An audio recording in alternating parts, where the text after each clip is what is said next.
खैबर पर हमला करने और जीतने के बाद पैगंबर मोहम्मद और उनके साथियों ने थकान और भूख महसूस की।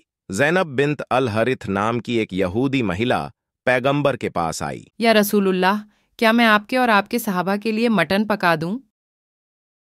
जरूर, मुझे खुशी होगी। आपका मेमने का पसंदीदा भाग कौन सा है? ओह, मुझे मेमने का आगे वाला कंधा पसंद है। ज़ैनब ने तुरंत खाना बनाया।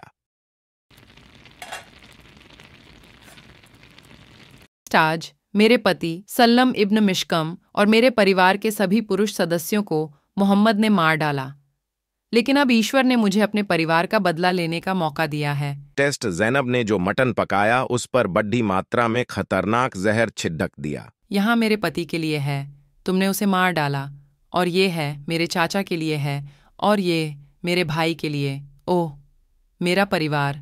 ज़ैनब ने पैगंबर और उनके सहाबा को मटन परोसा। पैगंबर के बगल में बिश्र बिन अल बारा बिन मारूर नाम का एक मुसलमान बैठा था।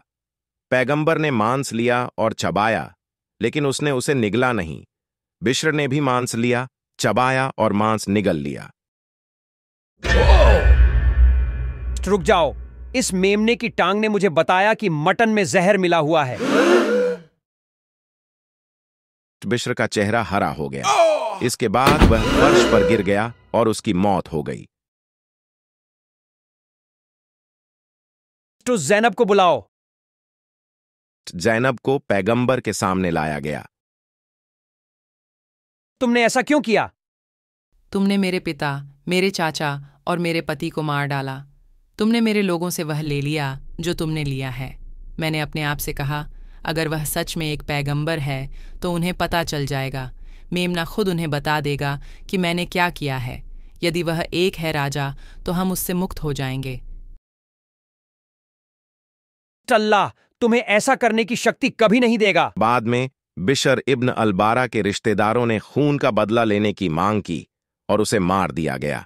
अल तबारी का इतिहास, खंड 9, पृष्ठ 108। जब पैगंबर एक तीर्थयात्रा करने के बाद मदीना से लौटे तो उन्होंने दर्द की शिकायत की। पैगंबर के दर्द की खबर फैलने लगी। आयशा, मुझे बहुत तेज दर्द हो रहा है। यह ऐसा है जैसे मेरी नस काट दी गई हो। यह खैबर डकैती के 1 साल बाद हुआ था या मरने से 2 साल पहले।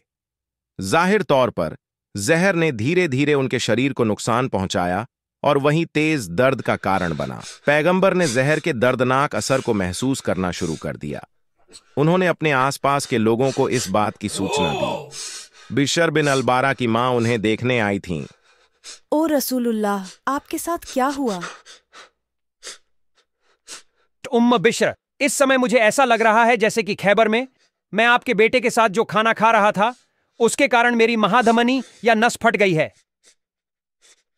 थे रसूलुल्लाह, मैंने इसके पहले कभी किसी को ऐसा बुखार नहीं देखा है। हमारा इम्तिहान 2 गुना है और इसलिए हमारा इनाम भी स्वर्ग में 2 गुना है। लोग मेरी बीमारी के बारे में क्या कहते हैं? वे कहते हैं कि यह प्लूरिसी है। अल्लाह अपने रसूल को प्लूरिसी से पीड़ित नहीं करना चाहेगा, क्योंकि यह शैतान के कब्जे को दर्शाता है, बल्कि मेरी बीमारी उस खाने की वजह से हुई है जो मैंने आपके बेटे के साथ खाया था। इसने मेरे गले की नस काट दी है।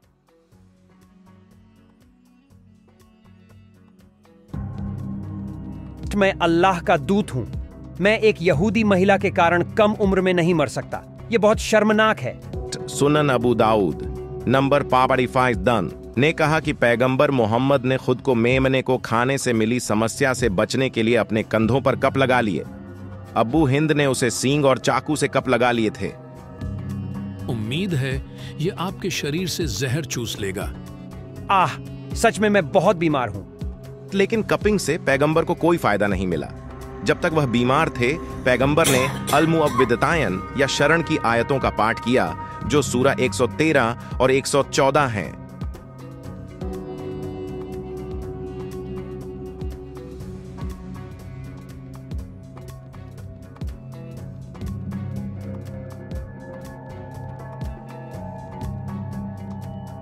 और उन्होंने अपने चेहरे को रगड़ते हुए अपने शरीर पर फूंक मारी। यह साफ तौर पर ठीक होने का प्रयास था।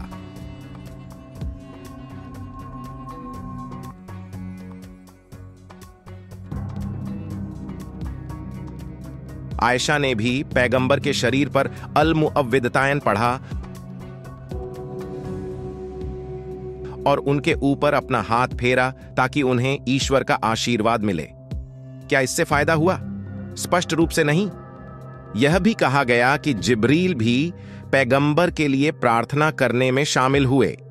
जब ईश्वर के रसूल बीमार पड़ गए तो जिब्रील ने उनके लिए यह कहते हुए प्रार्थना की, अल्लाह के नाम पर मैं प्रार्थना करता हूं कि वह सब कुछ बाहर निकाल दें जो आपको चोट पहुंचाते हैं, और उन सभी को दूर कर दें जो आपसे नफरत करते हैं, और आपको बुरी नजर से बचाए, और ईश्वर आपको स्वस्थ करे।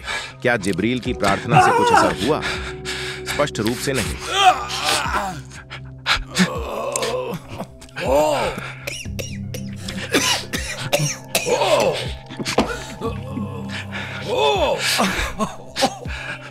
सिराह नब्याह पृष्ठ 689 इब्न हिशाम द्वारा। फिर पैगंबर की बीमारी और भी बदतर हो गई और उन्हें बहुत तेज दर्द हुआ। उन्होंने कहा, मेरे ऊपर अलग अलग कुओं से पानी की 7 परतें डालें ताकि मैं बाहर लोगों के पास जा सकूं और उन्हें निर्देश दे सकूं। हमने उन्हें हफ्सा बिन्त उमर के एक टब में बैठाया और हमने उनके ऊपर पानी डाला जब तक कि वह चिल्ला नहीं पड़े। बस बस, मैंने कहा बस, बहुत हो गया। फिर उनकी कुछ पत्नियां और उसके चाचा इब्न अब्बास उनके पास आए और वे उन्हें दवा लेने के लिए मजबूर करने के लिए तैयार हो गए। मुझे उन्हें मजबूर करने दो। हमें वह करने दो। हाँ, हमें वह करने दो। उन्हें पकड़ो, उन्हें कसकर पकड़ो, उनका नाक बंद कर लो, पक्का करो कि वह उसे निगल जाए, जाने मत दो। पैगंबर कोई आराम नहीं मिला, बल्कि इसके बजाय वह बेहोश हो गए। जब वह होश में आए तो वह उनसे खुश नहीं थे। मेरे साथ ऐसा व्यवहार किसने किया? मैंने ऐसा किया। ये एक ऐसी दवा है जो औरतें अबिसीनिया से लाई हैं। यह एक ऐसी बीमारी है जिससे अल्लाह मुझे पीड़ित नहीं करेगा। मेरे चाचा को छोड़कर जब तक उन्हें यह दवा लेने के लिए मजबूर नहीं किया जाता है, तब तक कोई भी घर में रुकेगा नहीं। तो इसलिए उन्होंने उसके साथ जो किया उसका बदला लेने के लिए उसने अपनी पत्नियों को भी वही दवा लेने के लिए मजबूर किया। मायमुना, मोहम्मद की पत्नियों में से एक को इसे लेने के लिए मजबूर किया गया। हालांकि वह जो उन्होंने उसके साथ किया था उसकी सजा के रूप में पैगंबर की शपथ के कारण उपवास कर रही थी। उन्होंने बेहतर होने के लिए किसी हर कोशिश की, लेकिन कुछ भी काम नहीं आया। तब उन्हें एहसास हुआ कि वह मर रहे थे। मैं ठीक क्यों नहीं हो पा रहा हूँ जबकि मैं पहले ही इतनी बार प्रार्थना कर चुका हूँ? पैगंबर अपनी बीमारी में जिसमें वह मर गए थे कहाँ करते थे? आयशा, मैं अभी भी खैबर में खाए गए खाने की वजह से होने वाले दर्द को महसूस करता हूँ, और इस समय मुझे लगता है कि उस जहर के कारण मेरी महाधमनी कट गई है। अपने पैगंबर होने के झूठ को बचाने के लिए उन्होंने यह कहकर दिखावा किया कि ईश्वर ने उन्हें 2 विकल्प दिए हैं कि या तो ठीक हो जाओ या ईश्वर के साथ जन्नत में रहो। ईश्वर ने अपने सेवकों को इस संसार और जो ईश्वर के पास में से एक को चुनने के विकल्प दिया, और उसने दूसरे वाले को चुना। मैंने कभी किसी को अल्लाह के रसूल से ज्यादा दर्द सहते नहीं देखा। आफ्टर इतनी पीड़ा के बाद पैगंबर मोहम्मद ने आखिरकार आयशा की गोद में दम तोड़ दिया।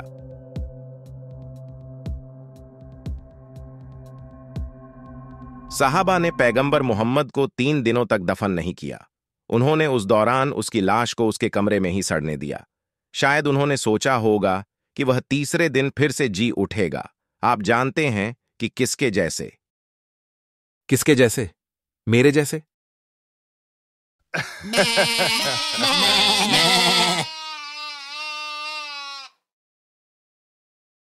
अरे दोस्तों, मेरी बात सुनो। वास्तव में अल्लाह के रसूल मर गए। वह कुछ भी नहीं है, लेकिन सिर्फ एक इंसान है और किसी भी इंसान की तरह सड़ जाएंगे। चलो लोगों, अपने साथी को दफना दो। आखिरकार सहाबा ने पैगंबर मोहम्मद की लाश को दफना दिया। आइए यह देखने के लिए कि क्या वह एक सच्चे पैगंबर थे या नहीं, उन घटनाओं की जांच करें जो पैगंबर मोहम्मद की मृत्यु के साथ खत्म हुई। उदाहरण के लिए ज़ैनब बिन्त अल हरिथ का मानना था नेक्स्ट एक असली नबी को अल्लाह जहर के बारे में आगाह कर देगा, लेकिन एक पाखंडी को नहीं करेगा। मोहम्मद सहित मुसलमान भी यही मानते थे। इसीलिए पैगंबर मोहम्मद ने कहा, अल्लाह तुम्हें ऐसा करने की शक्ति कभी नहीं देगा। तथ्य यह है कि मोहम्मद की मृत्यु जहर के कारण हुई थी। इससे साबित होता है कि अल्लाह अपने प्रिय दूत की रक्षा नहीं कर सकता और मोहम्मद एक पाखंडी था। जैनब ने अकेले ही उससे छुटकारा पा लिया। अगला प्रमाण यह था कि मोहम्मद ने ठीक होने की बहुत कोशिश की, लेकिन उनकी सारी कोशिशें और प्रार्थनाएं बेकार गईं। यह पहली बार नहीं है जब उनकी प्रार्थना बेकार गई। उन्होंने अपने बेटे इब्राहिम के जीवन के लिए प्रार्थना की, लेकिन कोई फायदा नहीं हुआ। उनकी पत्नियों में से एक, जिसका नाम अल शनबा बिन्त अम्र अल गिफ्रियाह था, ने देखा कि उनकी प्रार्थना कितनी बेअसर थी। इसलिए उसने पूछा, अगर आप एक सच्चे नबी हैं तो आपका बेटा मरता नहीं। क्या तुम्हारी हिम्मत कैसे हुई? तलाक, तलाक, तलाक। तब मोहम्मद ने उसे तलाक दे दिया। वह खुशकिस्मत थी कि अपने पैगंबर के असली होने पर सवाल उठाने की हिम्मत करने के बाद भी उसका सिर उसके धड़ से जुदा हुआ था। न केवल उसकी ही प्रार्थना काम नहीं आई, बल्कि जिब्रील और आयशा की प्रार्थना भी बेअसर रही। अल्लाह ने अपने पसंदीदा दूत की मौत को अनदेखा कर दिया। मोहम्मद ने खुद को धन्य, सभी मानव जाति की दया, पूरी कायनात की सबसे खूबसूरत रचना के रूप में दावा किया, लेकिन उनकी मरने की स्थिति ने यह नहीं दिखाया। अल्लाह कहाँ था जब मोहम्मद को उसकी सबसे अधिक आवश्यकता थी? पैगंबर ने दावा किया कि उन्हें लगा कि उनकी महाधमनी कट गई है। सहीह बुखारी संख्या 428। आयशा बताती है, पैगंबर अपनी बीमारी में जिसमें वह मर गए कहते थे, हे आयशा, मैं अभी भी खैबर में खाए गए खाने की वजह से होने वाले दर्द को महसूस करता हूं, और इस समय मुझे लगता है कि मेरी महाधमनी उस जहर से कट रही है। उनके बिल्कुल यही शब्द कुरान सूरह अल-हक़्क़ 69 आयत 34 में थे। अगर रसूल ने हमारे नाम से कुछ मनगढ़ंत बनाया तो हम निश्चित रूप से उसे उसके दाहिने हाथ से पकड़ लेते, फिर उसकी महाधमनी को काट देते। तो अल्लाह क्या कहता है कि वह रहस्योद्घाटन को गढ़ने के लिए मोहम्मद के साथ क्या करेगा? वह उसकी महाधमनी काट देगा। और मोहम्मद ने क्या कहा कि जहर ने उसे क्या किया? इसने उसकी महाधमनी को काट दिया है। तो निष्कर्ष क्या है? मोहम्मद ठीक उसी तरह मरा जैसे अल्लाह ने कहा कि वह मर जाएगा अगर वह रहस्योद्घाटन को गढ़ेगा।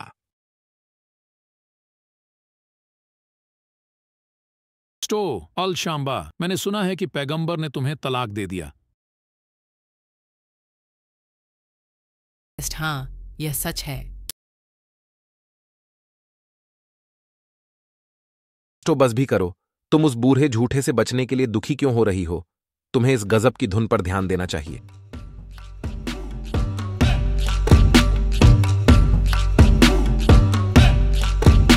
If Muhammad were the real prophet of God, why didn't he catch the poses before he